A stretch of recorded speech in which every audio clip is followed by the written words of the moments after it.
town of Selmer. That's right, where they are known for their rockabilly revivals and concerts and all of that observance. Yeah, lots of music heritage here. And we're getting ready to go to the Ladder. That's it. And to meet up with Arts and McNairy's Shawn Pitts. You know what? Shawn is instrumental here in this community.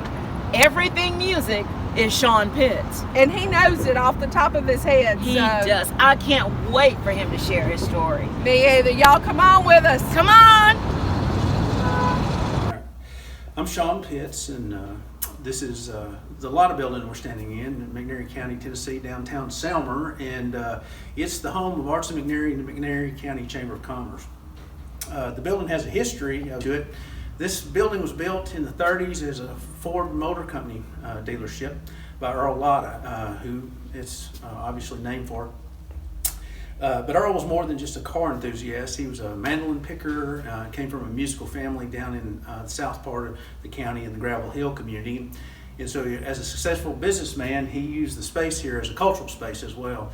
During the weekends, he would have great big jams in here, and musicians from all over the area would come in and play.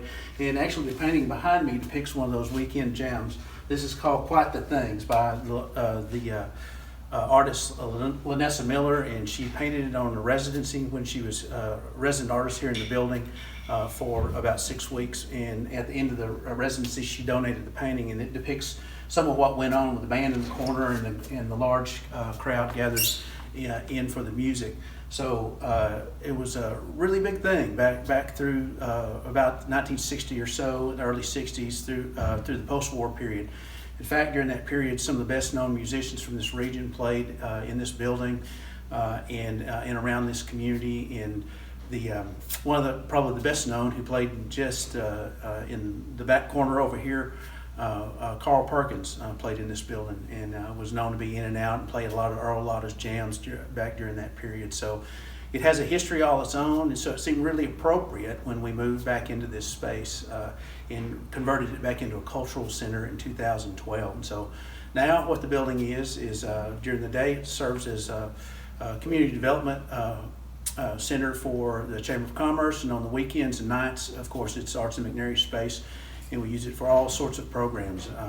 There's a couple of galleries. There's a foyer gallery. There's a main gallery. There's a conference room gallery where we have visual artist showings and exhibits about the cultural heritage of the region.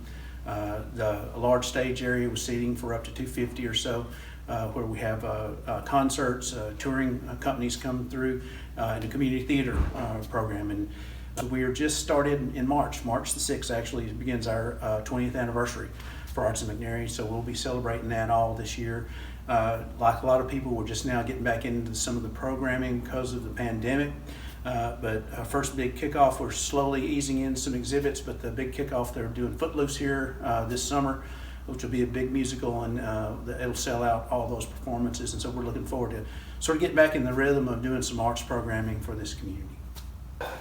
So one of the things that Arts and McNairy did several years ago, which was unusual at the time for a rural arts agency to be doing this, but we were doing some asset mapping and cultural heritage analysis, so to speak. And one began to emerge with this picture of this community which was so full of music, dating all the way back even into the 19th and early 20th century. So we started dredging up some of that history and asking those questions. Among those things was the discovery that several things happened that were really instrumental in the development of rockabilly and rock and roll music in this community.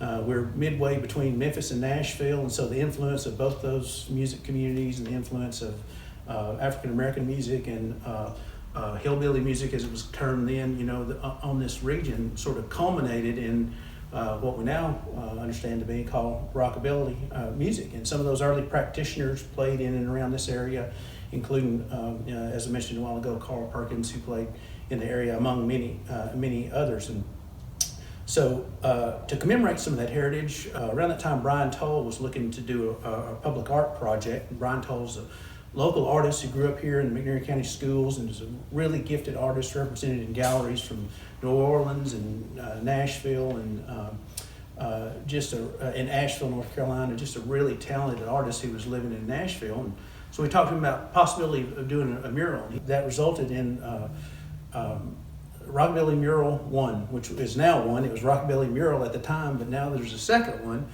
in downtown. And those things have become really iconic, parts of Southwest Tennessee's visual arts heritage, as well as calling attention to the musical heritage of the region. So they're really beautiful. They're considered among some of the best public art in the Southeast, and so we're really proud of those. Another thing that happened around that time is we began to think about how do we call attention to the individuals, the people who made this music, who put McNairy County and Southwest Tennessee on the map, musically speaking. And so we started what we called the McNairy County Music Hall of Fame, which began to induct people into the Hall of Fame and have a tribute concert at the Lotta building on the weekend, and to actually honor them and tell their stories a little bit and invite people in. And so that turned into very quickly a sold out, standing room only weekend where we have pay honor to the people who helped forge this heritage and really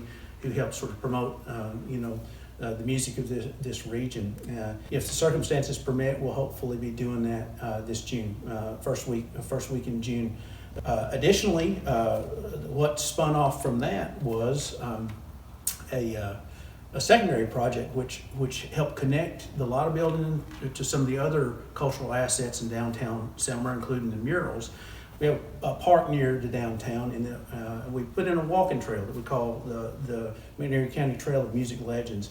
So everybody who's inducted into the Hall of Fame then has a marker on the Trail of Music Legends, and as you walk through downtown, it's a walking trail that extends about a mile down to the park, and you can stop and stroll by and check out those contributions. Gives a brief bio of each one of the inductees and their contributions. And so in sort of the famous slug burger places in downtown, there are 3 slug burger emporiums in downtown where you can get our local cuisine.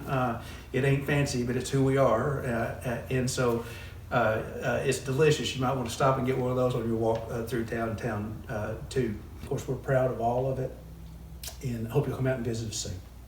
Well, Sonia, what do you think? I love it. I love the music heritage. I love being able to walk around town and seeing these monuments, essentially these markers that are telling all of these people and the music contributions they've made to not just Selmer, but to all of West Tennessee. That's right. The murals are probably what has highlighted my trip here today.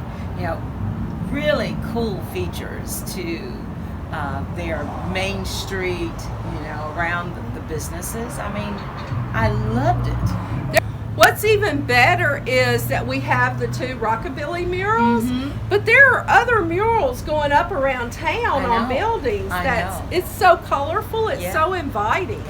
Yeah. Something definitely to think about, huh? Absolutely. And Shawn was so nice to take some time out of his day. Oh, he's the best. He is absolutely the best. Yeah. If there's a story about cultural arts in this area, Southwest Tennessee, Shawn Pitts knows it. Yeah. So if you're looking for just like a simple day trip, consider Selmer. That's it.